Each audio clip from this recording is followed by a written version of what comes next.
Hallöchen Leute, und da bin ich auch schon wieder. Willkommen zurück. Es geht in dem heutigen Video weiter mit unserer wundervollen neuen Halle. Ich befinde mich noch aktuell in unserer alten Halle und heute steht der Umzug an. In dem letzten Video haben wir gemeinsam die Halle sauber gemacht. Das Ergebnis kann sich auf jeden Fall so richtig sehen lassen. Das sehen wir uns gleich an. Aber heute müssen wir so gut wie alles, was mir gehört, was hier ist, in diesen Räumlichkeiten, mitnehmen. Ich habe schon eine Menge eingeladen, das sehen wir gleich, weil hier ist es wirklich extrem kalt. Wir haben gerade Außentemperatur von -3 Grad. Ich habe das ja schon in dem letzten Video gezeigt. Wir haben hier Ziegelsteine, Dachziegel, Holz, keine Heizung, gar nichts. Und deswegen, es ist extrem kalt. Wir gucken jetzt noch mal ganz kurz gemeinsam, was wir hier noch haben.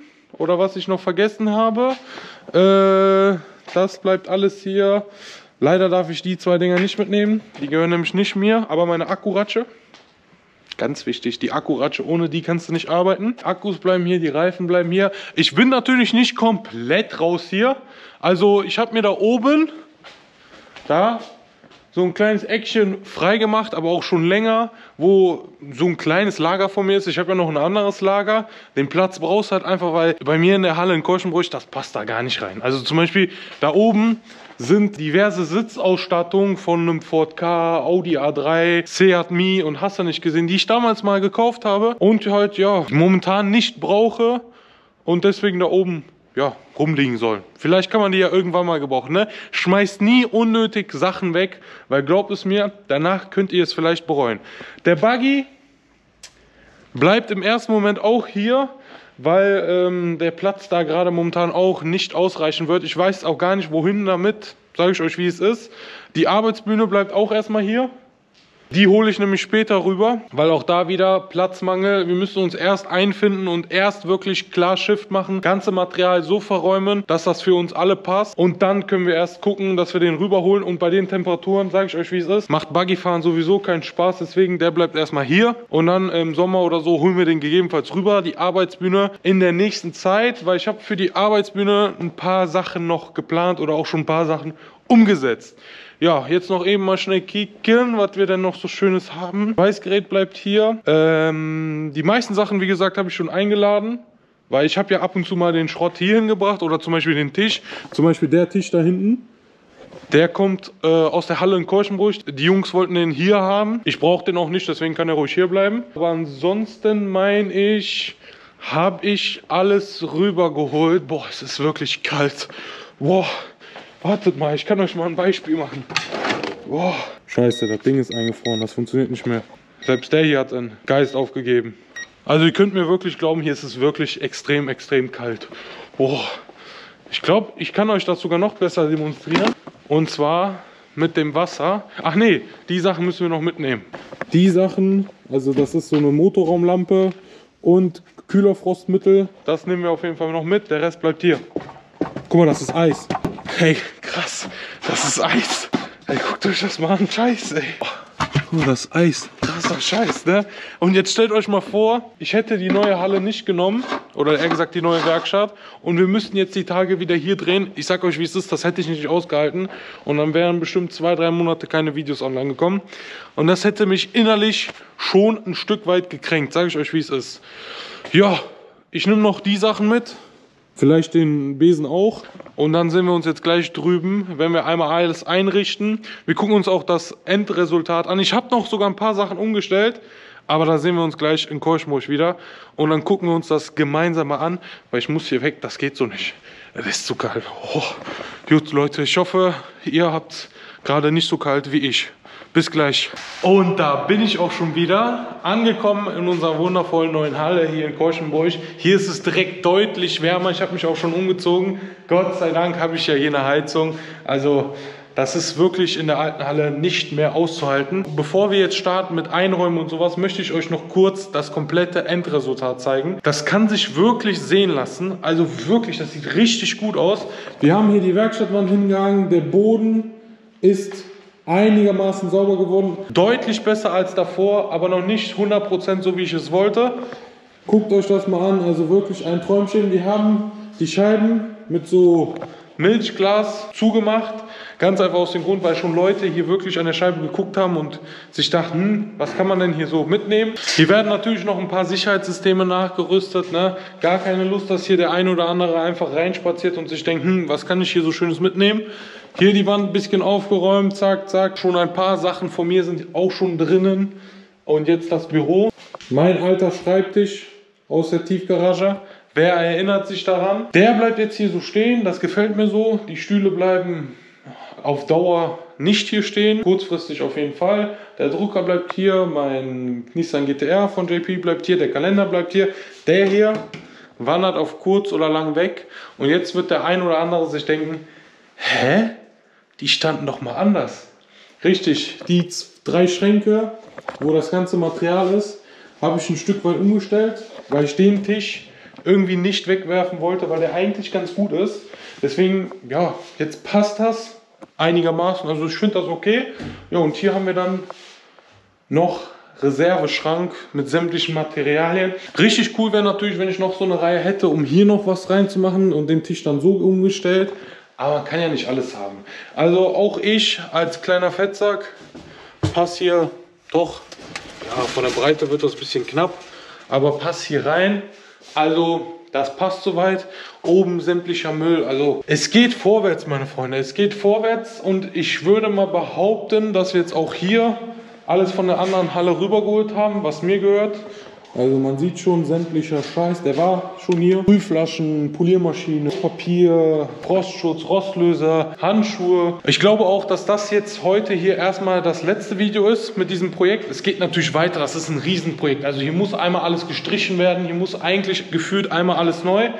Zuerst müssen wir uns aber noch um einen Werkstattwagen kümmern, weil das ist natürlich keine Option. Und als nächstes auf jeden Fall um eine Bühne. Die ist zwar 2 Tonnen, qualitativ hochwertig, von Zippo. Ne, man sieht es hier schon. Aber ich sag euch, wie es ist. Ich habe gestern mal den Wagen von meiner Freundin hier drauf gemacht. Das ist ein Opel Corsa C, 3-Türer, kein 5-Türer. Und da hat die Hebelbühne schon echt rumgewackelt, wie keine Ahnung was. Also so rumgewackelt, dass ich ein bisschen Schiss hatte, unter das Auto zu gehen, weshalb ich nur die Reifen gewechselt habe und fertig. Ja, so viel dazu. Ich würde sagen, jetzt noch schnell das ganze Zeug auspacken und dann wären wir auch für heute durch. Die Sache ist noch mit der Arbeitsbühne. Ich muss nämlich gucken, wo ich die unterbringe. Also hier in der Halle, wenn es regnet, wird sie eben reingeschoben, aber lange Zeit kann die hier nicht drin stehen. Der Innenhof wäre eine Option, aber da muss ich erstmal mit der Vermieterin und dem Verwalter sprechen. Gruß und Kuss gehen raus an die beiden.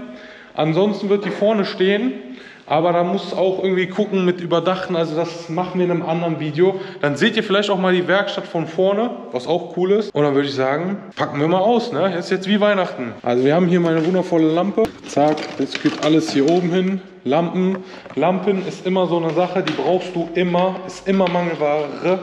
Was ist das denn jetzt hier? Zack, sogar so eine schöne Lampe, womit du auch im Motorraum richtig gut filmen kannst. Das hier habe ich gerade eben auch aufgehangen. Richtig gut. Also das nimmt hier wirklich langsam an Gestalt an. Deswegen, wenn du noch nicht hinter der Kamera abonniert hast, abonniere jetzt, um weitere Sachen hier aus der Halle nicht zu verpassen. Ganz wichtig. Fertig angemischtes Frostschutzmittel. Das, das können wir jetzt gleich hier irgendwo hinstellen. Unter anderem habe ich hier schon ein paar Sachen reingeräumt. Bremsenlüftung mit Unterdruck. Habe ich aber hier von Würth in einer viel besseren Qualität. Kann man ja immer gebrauchen, ne? Besser als wegwerfen. Eine alte Bohrmaschine. Man mag kaum glauben, aber diese Bohrmaschine, die hat so einen ruhigen Lauf, dass man die perfekt so für Präzisionsarbeiten benutzen kann. Die dreht nicht besonders hoch, aber dafür ruhig. Also für Feinarbeiten zum Beispiel, kaum zu glauben, aber wir mussten mal eine Kurbelwelle reindrehen, so 4 Splint, damit die Kurbelwellenrad vom Zahnriemen sich nicht verschiebt. Ganz bekannte Krankheit bei 100 TDI, bei bestimmten Motorkettenbuchstaben. Und da konnten wir das damit perfekt machen.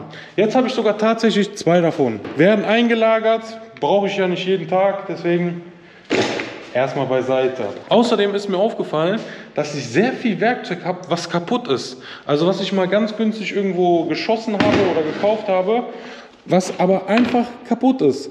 Unter anderem hier diesen wunderschönen Kompressionsprüfer.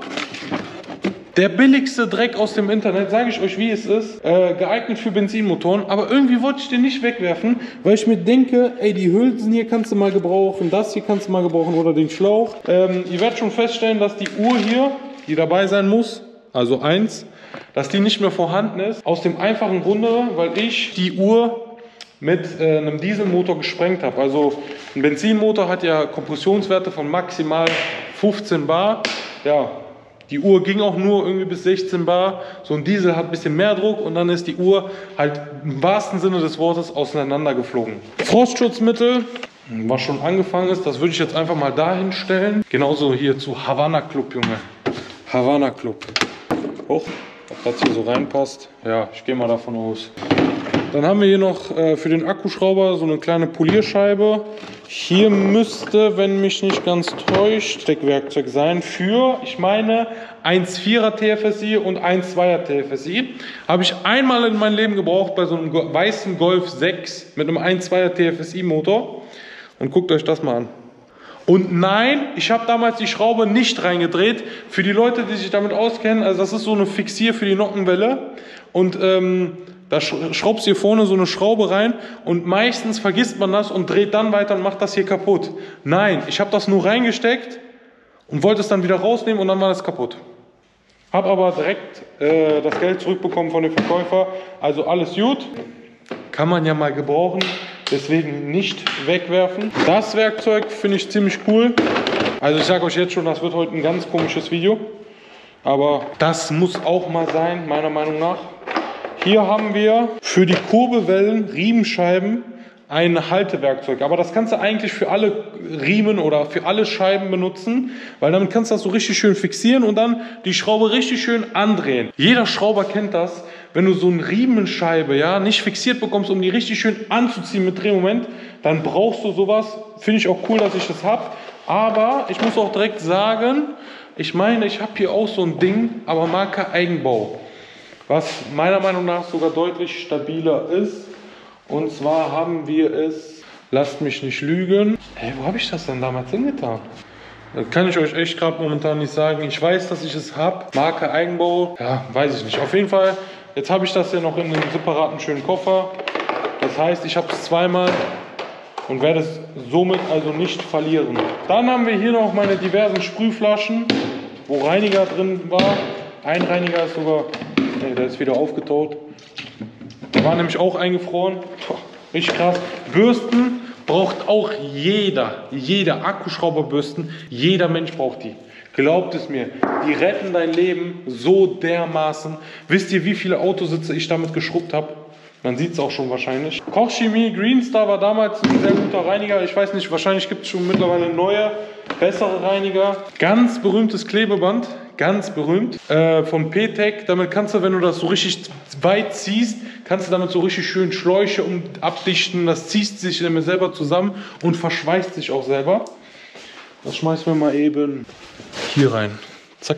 So, dann haben wir als nächstes noch meine alte Poliermaschine. Ja, Politur, Shampoo. Brauchen wir nicht. Ah! Das hier, meine Freunde, ist mein sogenannter Popospreizer. Die Leute, die sich damit auskennen, wissen es schon, das ist ein Achsmanschettenspreizer. Von mir persönlich den Namen Popospreizer genannt, weil du auch damit andere Sachen spreizen kannst. Also vielseitig einsetzbares Werkzeug kann ich jedem von euch nur empfehlen. Egal ob Mann und Frau, vielseitig einsetzbar. Damit kannst du zum Beispiel auch ja, Achsmanschetten spreizen, ja, noch diverse andere Sachen mit Spreizen. Aber alles andere fällt mir nicht auf, aber ihr merkt schon, vielseitig einsetzbares Werkzeug. Nachteil ist natürlich, auf dem Parkplatz funktioniert das nicht so gut, weil du brauchst Druckluft. Hier unten kommt Druckluft rein und dann spreizt es auch dementsprechend. Wir können es ja mal ausprobieren, wenn ich mal Druck hätte. Ich habe keinen Druck. Also wir brauchen natürlich dementsprechenden Druck. Wir lassen den mal kurz aufpumpen. Dann könnt ihr hier mit Druckluft richtig schön auf den Knopf drücken. Oh, guckt mal wie schön. Also kann ich wie gesagt nur jedem empfehlen. Wenn zu viel Druck da ist, kann man natürlich auch ablassen. Gerne kaufen. Sind scheiße teuer, aber empfehlenswert. Sage ich euch, wie es ist. Wir machen weiter. Was haben wir denn noch so Schönes hier? Lexus Spray. Auch Ganz wichtiges Zeug, vielseitig einsetzbar, kann ich auch nur jedem empfehlen. Rostlöser von Eigenmarke, ja gut.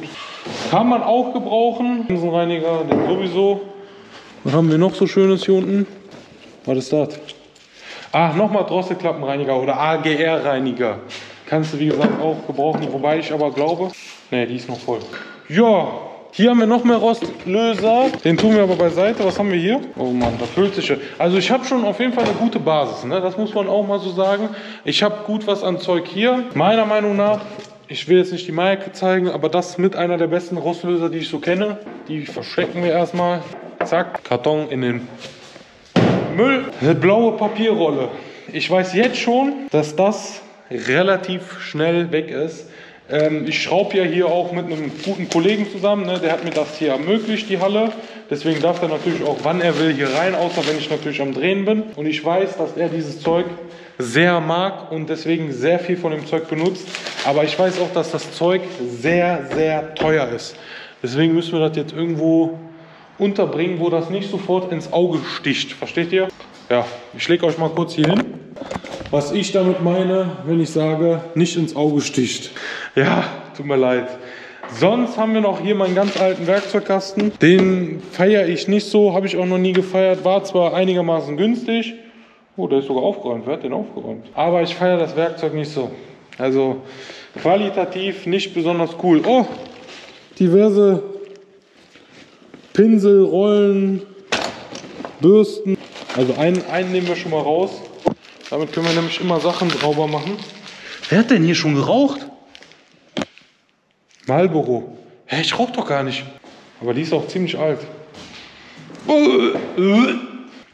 Nikola, du musst aufhören, an alles zu riechen. Das geht so nicht weiter. Das hier tun wir weg. Ja, und mehr hatte ich halt auch tatsächlich nicht da drüben, ne? Also ich hatte noch Bremsbürtelungen. Habe ich aber euch schon gezeigt von BGS. Aber sonst hatte ich nicht mehr Werkzeug. Der Werkstattwagen gehört nicht mir. Das andere Werkzeug, was da rumfliegt, gehört alles nicht mir. Ja, aber jetzt habe ich mein eigenes Werkzeug hier, ne? Und das sogar für einen sehr, sehr guten Preis. Das muss man mal sagen. Ja, der hier ist auch noch von mir. Da kann ich euch direkt ein Geheimnis verraten für euch alle. Und zwar habe ich diesen Staubsauger echt extrem penetriert. Was meine ich damit? Dieser Staubsauger hat Diesel, Öl, Benzin, alle möglichen Flüssigkeiten hat der abgesaugt für mich, weil das ja auch ein Nasssauger ist. Sollte man eigentlich mit einem Staubsauger nicht machen. Zu der damaligen Zeit habe ich mir gedacht, ey, besser so, weil ich hatte damals auch keine Unterdruckpumpe oder Vakuumanlage oder Ölabsaugeranlage hatte ich ja nicht. Deswegen musste er hinhalten. Aber jetzt ist er ja in guten Händen. Ich mache den so richtig schön über den Altöl-Tank hier. Mache ich den einmal richtig schön sauber. Und dann glaube ich schon, dass er seine Dienste weiterhin erledigt. Gehe ich mal sehr stark von aus. Ja, eigentlich sind wir dann soweit durch. Ist echt wenig Werkzeug, was ich habe. Aber jetzt habe ich ja eine Menge, ne? Also ich kann mich jetzt auch nur noch mal bei euch bedanken für den Support. Wir sind schon fast 200 Abonnenten. Also ich habe in den letzten Tagen wieder so viele Abonnenten dazu gewonnen. Erstmal Hallo an euch alle. Danke, dass du abonniert hast. Ich werde euch natürlich weiterhin versuchen, mit erstklassigen Content zu versorgen. Inwiefern man erstklassig deklariert. Wir werden hier eine Menge Spaß haben. Das kann ich euch versichern. In diesem Sinne würde ich sagen, passt auf euch auf, bleibt gesund. Bis zum nächsten Video. Und dann soll es mal hoffentlich hier weitergehen. Ciao, ciao.